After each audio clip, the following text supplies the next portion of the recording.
देखिए dynamics lecture series का second lecture आज हम स्टार्ट करने जा रहे हैं। तो एक बार देखते हैं कि सेकंड लेक्चर में हमें कहाँ से स्टार्ट करना है।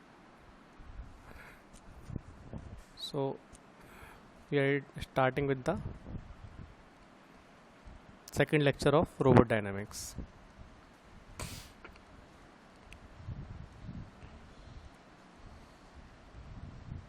देखिए फॉरवर्ड और इन्वर्स डायनामिक्स स्टार्ट करने से पहले हमें बेसिकली उन चीज़ों के बारे में जानना ज़रूरी है जो कि पार्ट हमारा डायनामिक्स में हमें यूज़ में आएंगी। ठीक है, तो जिसमें सबसे जो इम्पोर्टेंट थिंग्स हैं मैं लिखता हूँ।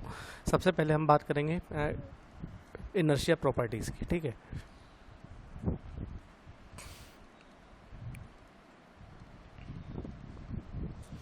देखिए इनर्शिया प्रॉपर्टी में जाने से पहले सबसे हमें एक डेफिनेशन हमें लोगों को पता होनी चाहिए। The definition that is what is the difference between mass and the moment of inertia. ठीक है, सो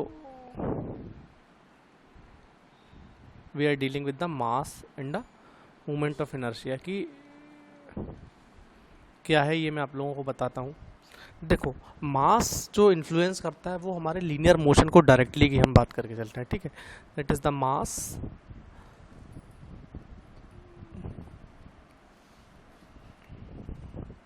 it influences the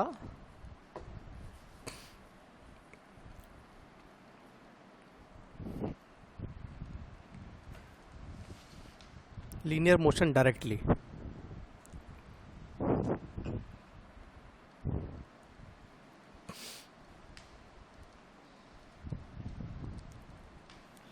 Whereas it affects the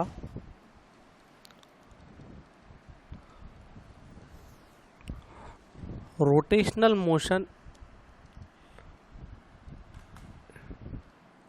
indirectly through the movement of inertia.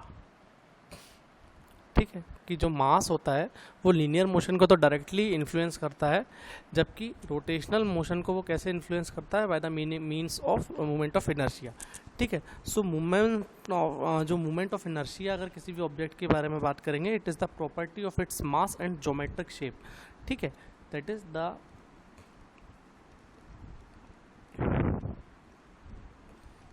Movement of inertia of an object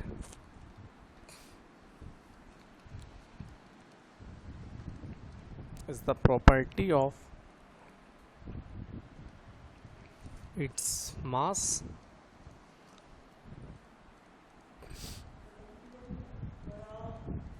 and geometric shape। ठीक है, तो ये जो एक difference हम definition की बात करते हैं उसकी बात हमने कर दी ना। जब हम डायनामिक्स को स्टडी करेंगे, ठीक है, तो डायनामिक्स की स्टडी के बारे में अगर हम लेके चलते हैं तो यहाँ हम देख लेते हैं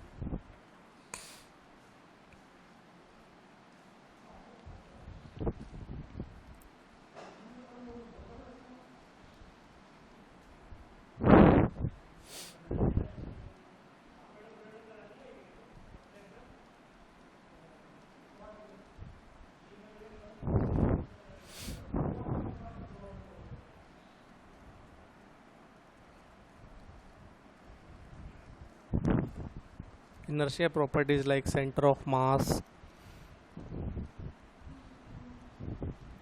moment of inertia, inertia tensor, ठीक है, etcetera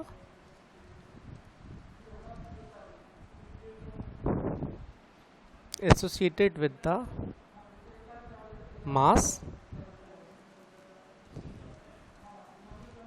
or inertia of individual links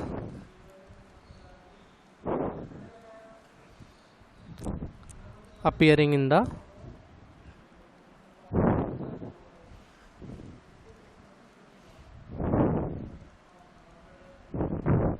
dynamic equation of motion of a robot affect their behavior। ठीक है, it is important It is important to know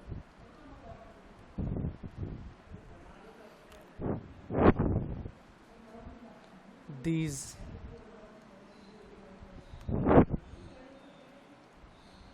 different inertia properties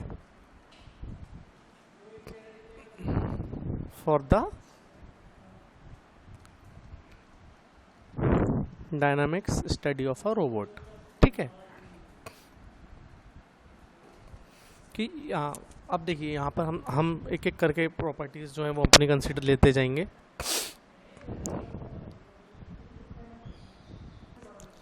तो देखिए अभी जो हम first point consider कर रहे हैं that is the centre of मास की हम बात करते हैं। ठीक है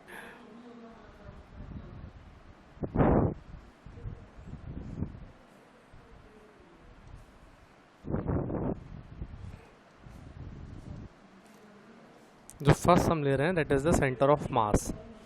ठीक है सेंटर ऑफ मास की हम बात करते हैं कि सेंटर ऑफ मास को किस तरह से डिफाइन करना है और सेंटर ऑफ मास का क्या इम्पोर्टेंट है। ठीक है देखो सबसे पहले हम सेंटर ऑफ मास की बात जब करेंगे तो सेंटर ऑफ मास से पहले हमें हमें हमें डेफिनेशन ऑफ अ मास देखनी पड़ेगी। ठीक है तो आप जानते हैं कि mass is a quantity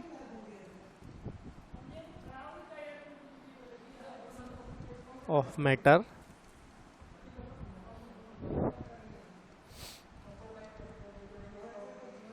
that forms the body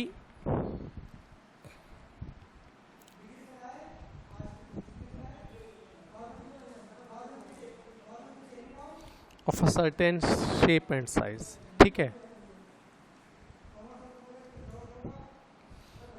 हम एक फिगर कंसीडर करते हैं देन उस फिगर को के साथ में लेके चलेंगे। मैं फिगर ड्रॉ कर रहा हूँ पहले।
देखिए ये मैंने जो डायग्राम ड्रॉ किया, ठीक है। अब देख लेते हैं इस डायग्राम में हमने क्या क्या चीज़ कंसिडर की है। देखिए सबसे पहले हमारी हमने हमने यहाँ पर जो है अपने हम कार्टेशियन कोऑर्डिनेट्स में बात करें, ठीक है, that we are dealing with the Cartesian coordinate.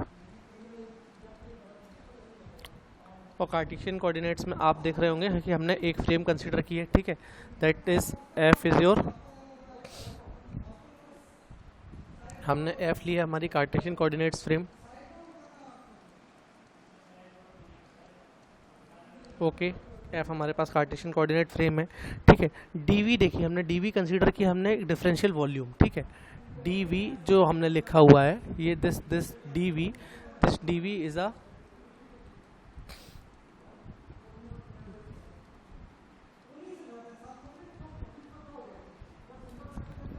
Differential volume,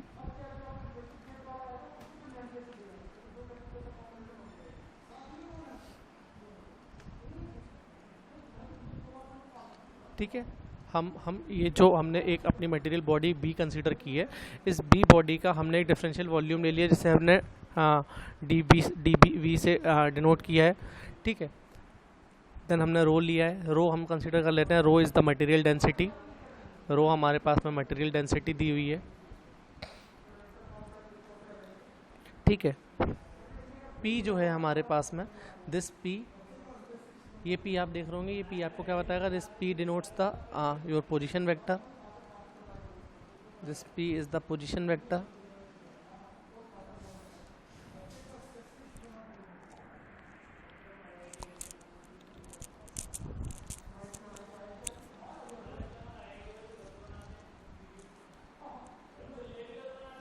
ठीक है। पी हमारा पोजीशन वेक्टर है जो क्या डिनोट, जो क्या किस चीज़ को डिनोट कर रहा है, जो हमारा बॉडी बी का डिफरेंशियल मास हमने कंसीडर किया है रो डी वी, ठीक है, उसको बता रहा है। अब आप देखिए ओ जो है हमारा, वो हमने क्या कंसीडर किया है, सेंटर ऑफ मास, ठीक है। ओ इज द, ओ हमने ले लिया है कि O is the centre of mass. अब अगर यहाँ तक की कंडीशन हम कंसीडर कर चुके हैं, ठीक है। अब हमें अगर हमें जो जो पोजीशन वेक्टर सी हमारा बता रहा है, ठीक है। देखिए एक हमारे पास में पोजीशन वेक्टर सी भी है। अब हम इस सी पोजीशन वेक्टर को in terms of P position vector लिखने की अगर कोशिश करते हैं तो हम क्या लिखेंगे, मैं यहीं लिख देता हूँ जिससे आपको एक ही स्लाइड में दिखाई देगा। This C is what equals to, this C is equals to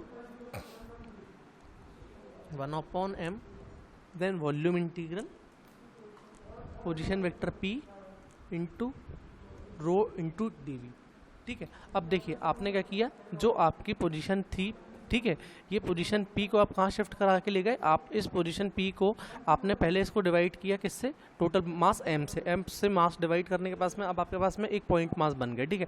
now अब आप उस पॉइंट मास को P पॉइंट की जगह पे C पॉइंट पर शिफ्ट कर रहे हैं, तो आपके पास में क्या आएगा कि now this P integrated with the rho D v, that is the differential mass से हमने उसको with respect to volume V उसको किया, तो हमारे पास में हम किस पोजीशन पर आ गए, हम पोजीशन C पर आ गए, ठीक है।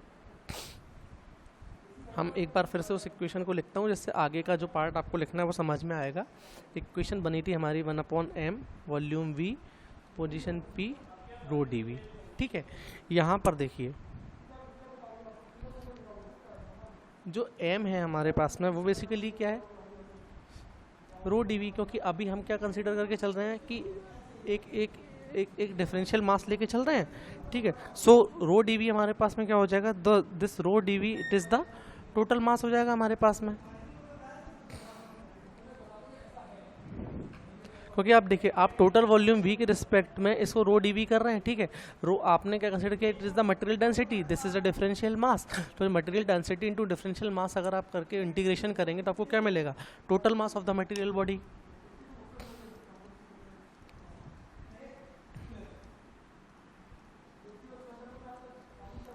ठीक है।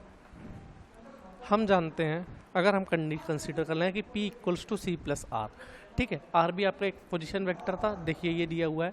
सो अगर हम वेक्टर रूल लगाते हैं, so this C equals to P plus R, P equals to C plus P equals to C plus R, ठीक है। और यहाँ से अगर हम कंडीशन देखेंगे तो हमारे पास में क्या बनेगा कि C equals to, it is equals to 1/m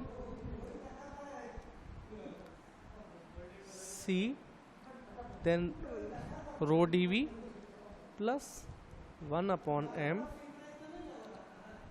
integration v r rho dv। ठीक है, देखिए ये p equals to C plus R के साथ ओके। ठीक है, तो अब हमने इक्वेशन अपनी बना ली। ठीक है, ये क्या किया हमने, p equals to C plus R था, this p equals to C plus R हमने इस इक्वेशन में पुट कर दिया, तो हमारे पास में क्या आ गया, this is approximately equals to 1/m integration v c into rho V D V plus 1/m this r into. ठीक है, अब ये देखिए जो हमारा वेक्टर c है it is independent of the volume. ठीक है, this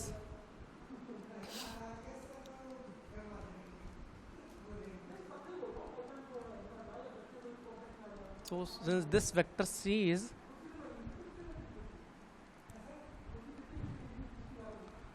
it is independent of the volume of body b।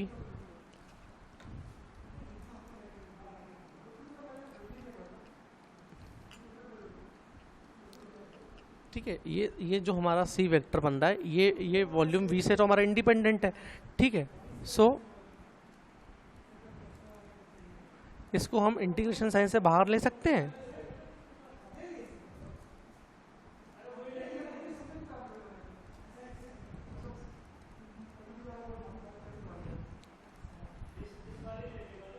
ठीक है, और जैसा हमने पहले ही देखा था। ठीक है, क्या चीज़ कि rho D V equals to क्या था m, तो अब उसके हिसाब से अगर हम अपनी इक्वेशन c को फिर से लिखने की कोशिश करेंगे तो c इक्वल्स टू हमें क्या मिलेगा, आपने देखा कि आप जानते हैं कि this volume v rho V D V equals to m, so m से m कैंसिल हो जाएगा, आपको यहाँ बनेगा c अकेला plus 1/m integration r rho into D we.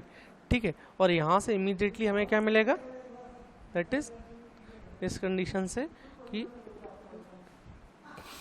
r rho D we it is equals to 0।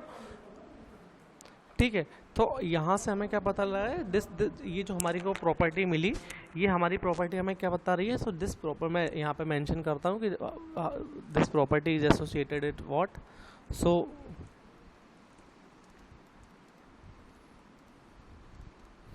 this property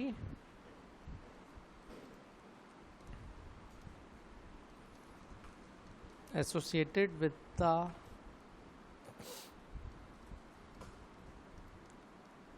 mass center of a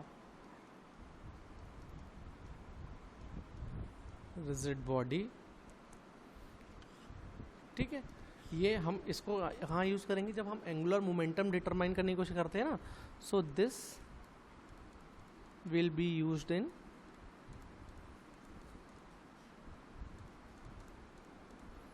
determining angular motion। कैसे करेंगे वो भी अगली नेक्स्ट स्लाइड्स में आपको पता लगता रहेगा। ठीक है, देन हम सेकंड पॉइंट लेके चल रहे हैं। अभी देखिए, अभी जो हमने देखा था, हमने क्या देखा था, सेंटर ऑफ मास की बात की थी। ठीक है, सेंटर ऑफ मास के बाद में अब यहाँ पर हम सेकंड पॉइंट ले लेते हैं, the moment of inertia and inertia tension, that is the moment of inertia and inertia tension की हम बात करके चल रहे हैं। हम इस जो फिगर हमने इसके पहले देखा था, हम उसी फिगर को कंसीडर कर रहे हैं। आप लोग चाहें तो उस फिगर को ड्रॉ कर सकते हैं। ठीक है, वहाँ देखिए हमने u एक यूनिट वेक्टर बनाया था। मैं एक बार आपको फिर से दिखाता हूँ फिगर। ये देखिए, ये this u is your unit vector. ठीक है, this is the unit vector. ठीक है, और ये यूनिट वेक्टर हमने कंसीडर किया था, this unit vector is parallel to this line L which is passing through the reference point. ठीक है,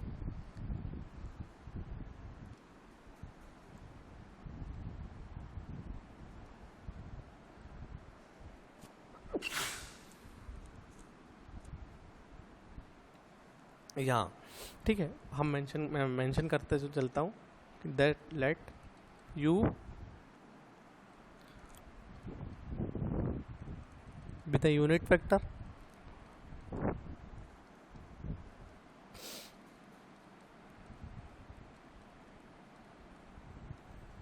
parallel to line L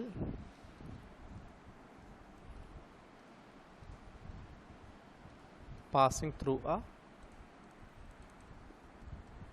reference point, और रेफरेंस पॉइंट हमने क्या लिया था, ओरिजिन O, ठीक है, origin O of your frame F, ठीक है। हमने ये कंसिडर कर लिया कि मान लेते हैं कि हम हमारे जो डिफरेंशियल मास हमने रो डी वी कंसिडर किया था, वो अगर हमारी लाइन L से D डिस्टेंस की दूरी पर है, ठीक है। कि देखिए हमने डायग्राम में बताया हुआ है, ये देखिए इस लाइन L से ये रो डी वी की डिस्टेंस हमने यहाँ मार्क की हुई है, this is the D distance, okay. तो हम यहाँ पे उसको एक बार मेंशन करते हैं।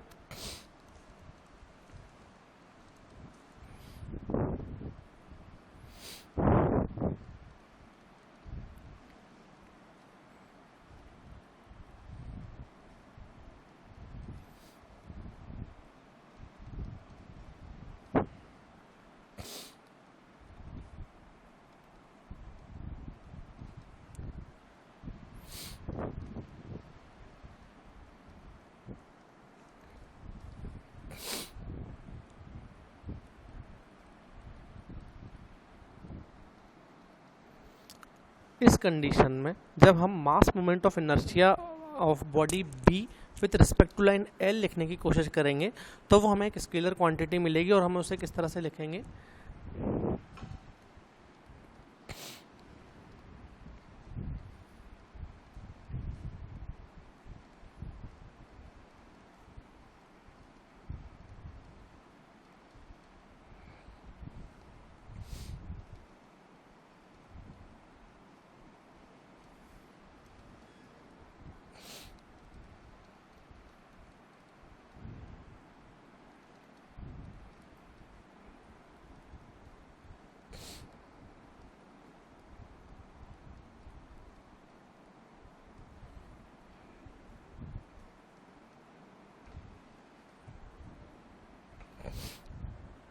लाइक हमने इसे नाम दिया IUU, this is equals to what, integration of V then distance D square then rho D we, ठीक है। और आप इसको क्या लिख सकते हैं, D transpose of D rho D V. और ये D ट्रांसपोज ऑफ D किस तरह से लिख गया, क्योंकि D हमने कैसा कंसीडर किया था कि D हमारा है वेक्टर U के ऑर्थोगोनल, ठीक है। हमने, आप देखिए आपने परपेंडिकुलर से वहाँ पे मैंने उसे मेंशन किया हुआ है, आप लोग एक बार फिगर में वापस जाकर देख लीजिएगा। तो यहाँ पर where the vector D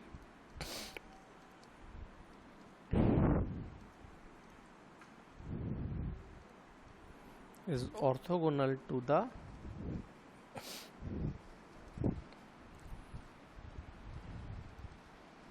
unit vector U and D इसका क्या है, magnitude, D is its magnitude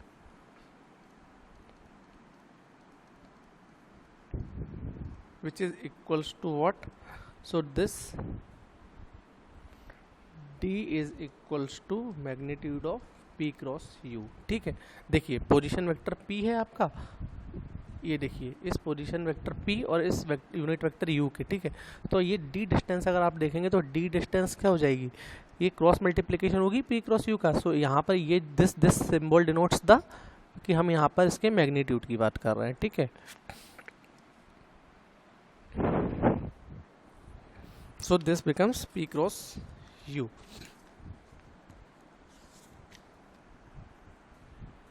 अब हम ये जो हमारा IUU जो हमने अपनी इक्वेशन कंसीडर की थी, दिस IUU में अगर ये इसको रिप्लेस करते हैं तो आप देखिए आपको क्या मिलेगा, this becomes with respect to volume V then P cross U square rho D V, और इट इज इक्वल्स टू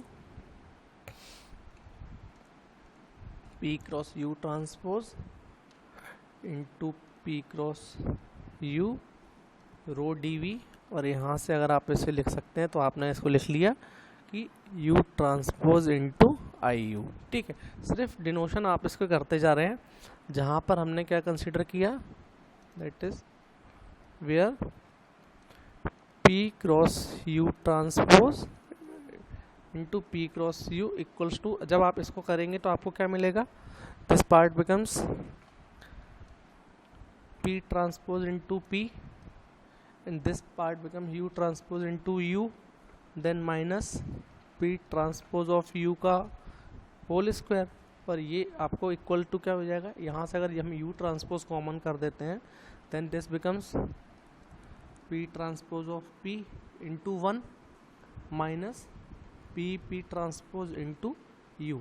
अभी मैंने सिर्फ इक्वेशंस के रीअरेंजमेंट किए। ठीक है, और यहाँ पर ये जो 1 है हमारी, ये 1 क्या है, this one is the 3x3 identity matrix. ठीक है, ये 1 हमारे 3x3 आइडेंटिटी मैट्रिक्स है, जिसे हमने किससे डिनोट किया, लास्ट में जो लास्ट इक्वेशन हमने लिखी थी उसमें इसे जो हम आई बना दिए थे। ठीक है, यहाँ पर तो यहाँ पर आई हमारा बेसिकली क्या हो गया, सो आई है उसे हम लिख सकते हैं this I equals to integration V then p transpose of p into 1 minus p transpose into rho dv। ठीक है, ये ही जो टर्म i है हमारा, ठीक है, ये टर्म i बेसिकली क्या है, so this term i is called inertia tensor. ठीक है, ये टर्म i को ही हमने क्या लिखा है, this is the inertia tensor. ठीक है, और इसे ही इनर्शिया मैट्रिक्स भी कहते हैं, दिस इज आल्सो कॉल्ड ना inertia matrix of the body B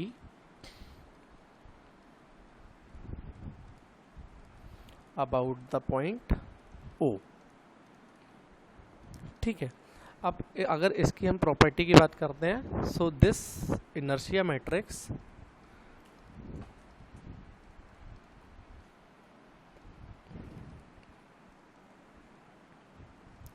ये मैट्रिक्स हमारी सिमेट्रिक होती है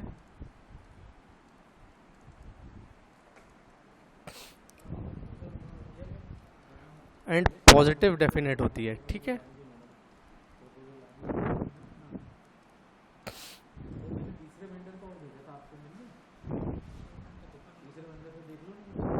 इसको हम कैसे लिख सकते हैं, इसको हम लिख सकते हैं this I equals to what,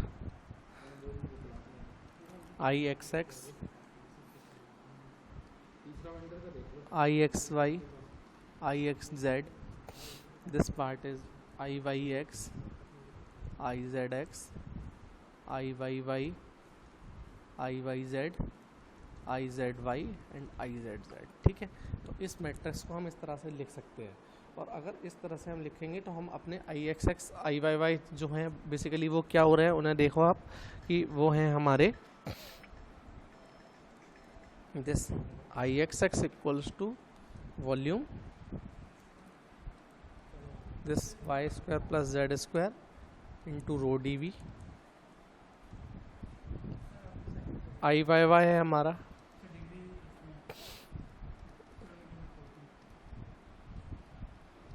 this I Z Z है हमारा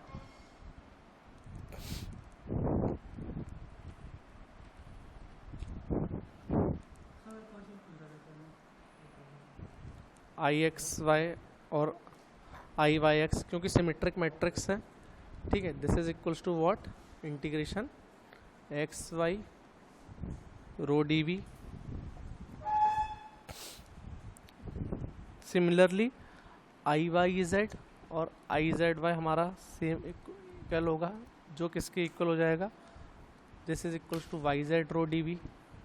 ठीक है, मैथमेटिक्स के टर्म्स आपको एक बार मैथमेटिक्स मैट्राइसिस का पार्ट चैप्टर रिपीट करना पड़ेगा, एक बार रिवाइज करके आप लोग उसको देख लीजिए, ठीक है। अदरवाइज आप लोग इस पार्ट में कंफ्यूज हो सकते हैं, ठीक है। स्टार्टिंग की भी जो बेसिक्स अब मैंने आप लोगों को ट्रांसफॉर्मेशन चैप्टर्स में कराए थे, उन चैप्टर्स में भी अगर आपको कोई इश्यूज आ रहे होंगे तो उन इश्यूज आने के पीछे रीज़न यही होगा कि आप लोगों के का मैथमेटिक्स का पार्ट जो है वो आपको उतना याद नहीं होगा, ठीक है। यहाँ पर अगर हम एक्स वाई जेड की बात करेंगे तो एक्स वाई जेड हमें क्या रिप्रेजेंट कर रहे हैं, coordinates of the differential mass, ठीक है, with respect to original frame, ठीक है। यहाँ मैं मेंशन करता हूँ here X Y Z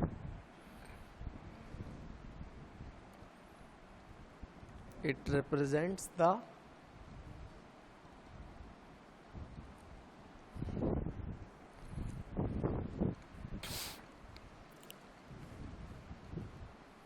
coordinates of the differential mass rho dv with respect to origin of frame f, ठीक है। जो हमारी origin of frame f था क्या था, that is we are talking about O, ठीक है। अब बात आती है कि एक्स एक्स वाई वाई और जेड जेड क्या है हमारे, so this X X Y Y Z Z they denotes the coordinates axis, ठीक है, they denotes the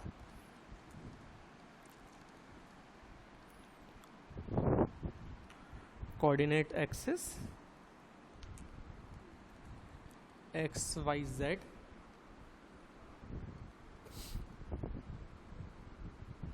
of the frame f whose origin is O, ठीक है।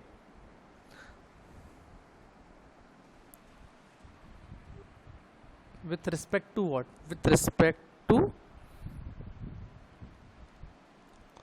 moment of inertias, that is IXX, IYY and IZZ, ठीक है। यानी देखो x Y Z आपको क्या पता है कि एक्स वाई जेड हमारे जो हमारा डिफरेंशियल मास हमने रो डी वी कंसिडर किया उसके कोऑर्डिनेट्स हैं with respect to frame F, ठीक है।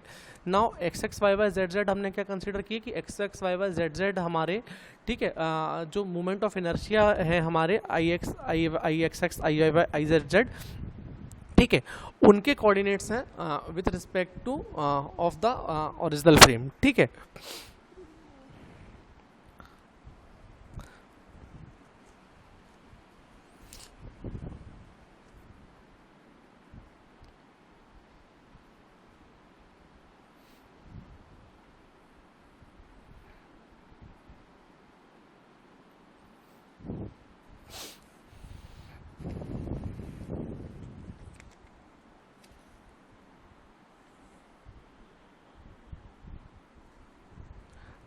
हाँ तो देखो जो जो हमने अपनी अपनी फर्स्ट इक्वेशन देखी थी, ठीक है।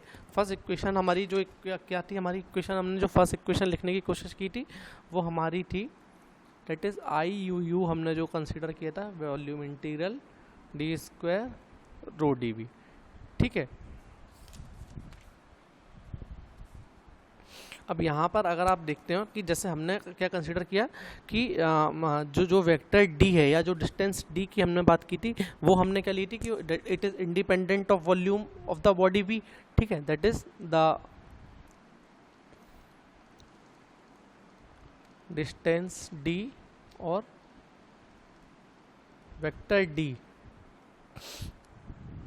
It is independent of the volume V of the body B, ठीक है। तो अगर हम इस D टर्म को इंटीग्रल साइन से बाहर लेके आ सकते हैं, ठीक है, क्योंकि अगर वो वॉल्यूम V पर डिपेंडेंट नहीं है तो आप देखेंगे आई यू यू आपको क्या बन जाएगा, this becomes D square integration rho D we, ठीक है। और आपने ये पढ़ा ही है कि this part is equals to what, this is equals to your M, so your I U U becomes D square into M और M into D M D square, ठीक है। यहाँ पर डी जो हमारी बता रही है, आपने पढ़ा कि डी इक्वल्स टू क्या है, डी एक स्केलर क्वांटिटी है जो कि क्रॉस मल्टीप्लिकेशन है किसका, इसका यूनिट वेक्टर पी और जो पोजीशन वेक्टर पी का। ठीक है, यहाँ पर ये जो डी है, this is the non negative real quantity, this D is the this d is the non-negative real quantity। ठीक है, और इस d को हम कैसे रेफर कर सकते हैं? मैं कलर चेंज करता हूँ इनका।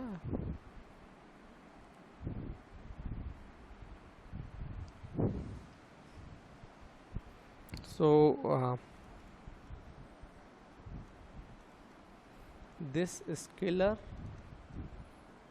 d is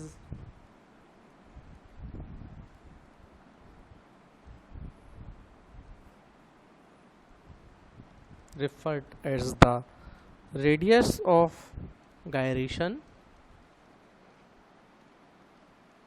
of the body B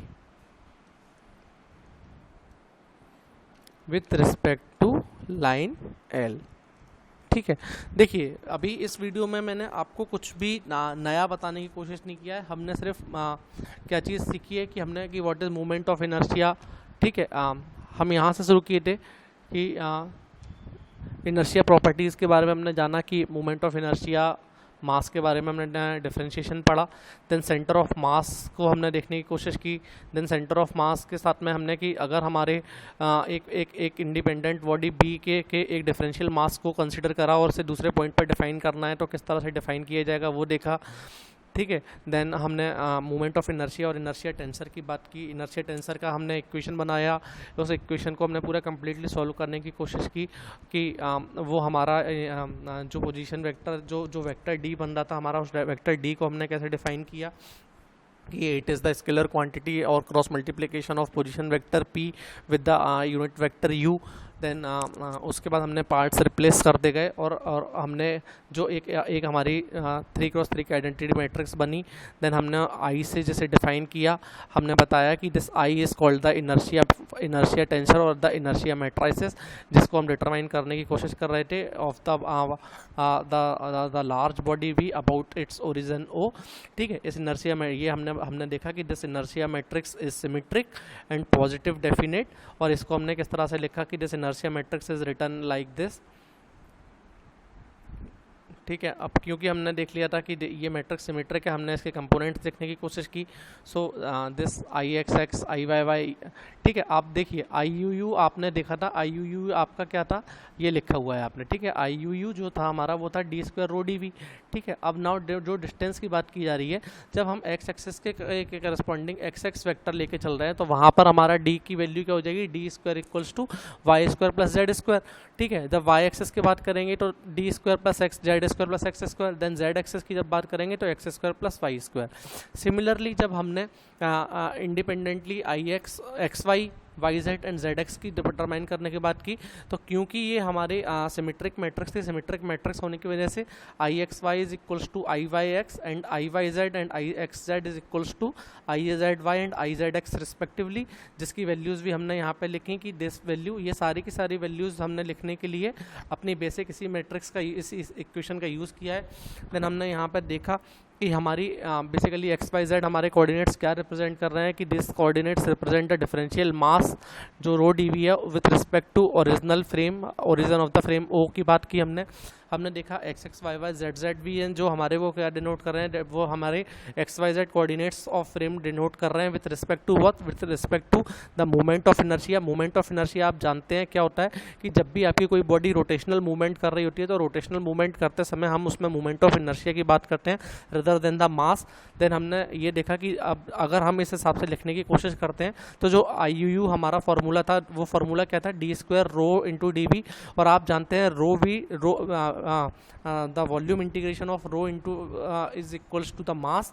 So this part becomes IUU is your d square into md square, जहाँ पे d हमारी क्या है, d हमारा एक स्केलर वेक्टर है जिसको हमने कैसे रिप्रेजेंट किया हुआ है, the cross multiplication of the position vector p with the unit vector u, और ये हमें एक नॉन नेगेटिव रियल क्वांटिटी मिलेगी, और इससे इस स्केलर d को ही हम कैसे रेफर कर सकते हैं कि it is the radius of the gyration of the body b with respect to body l with respect to line l। ठीक है, ठीक है। देखिए ये जो डेफिनेशन थी, अगर किसी को गायरेशन का मतलब नहीं पता है तो मैं डेफिनेशन एक बार आप लोगों के सामने बोल रहा हूँ कि गायरेशन बेसिकली क्या होता है। Gyration it is a rotation in a discrete subgroup of symmetry of the Euclidean space such that the subgroup does not also contain a reflection symmetry whose axis passes through the center of rotational symmetry। ठीक है, या आप radius of gyration की definition जो है वो जाके एक बार नेट पर पढ़ भी सकते हैं कि गायरेशन क्या की रेडियस की डेफिनेशन क्या है, जिससे आपको अगर कोई कन्फ्यूज़न इसके बारे में रहता है तो वो क्लियर हो जाएगा। ठीक है, इसके बाद देखिए जो नेक्स्ट क्लास हमारी होगी, हम लोग डायनामिक्स में अब आगे आ चुके हैं, then we will study the parallel axis theorem के बारे में थोड़ा सा जानेंगे, perpendicular axis theorem, then principal moment of inertia क्या होता है, देन कुछ न्यूमेरिकल्स देखते हुए हम इसमें यूलर लेग्रांजेस फॉर्मुलेशन पर चले जाएंगे। ठीक है, जो कि हमारा मेन टारगेट है, जो हमें देखना है। तो मोस्ट प्रोबेबली कल जो आपकी क्लासेस होंगी उसमें मैं यूलर लेग्रांजेस फॉर्मुलेशन करा दूंगा, या अगर जो लाइव क्लास चलेगी उस लाइव क्लास में कोशिश करेंगे कि अगर यूलर लेग्रांजेस फॉर्मुलेशन में आपको बता सकूं। ठीक है, so I think I have done for this class, this is more than enough. आप लोग वीडियोस को बार बार देखें, नोट्स बनाते हुए स्टडी करें, तो आपको कोई भी कन्फ्यूज़न अपने आप में ही नहीं रहेगा। Thank you.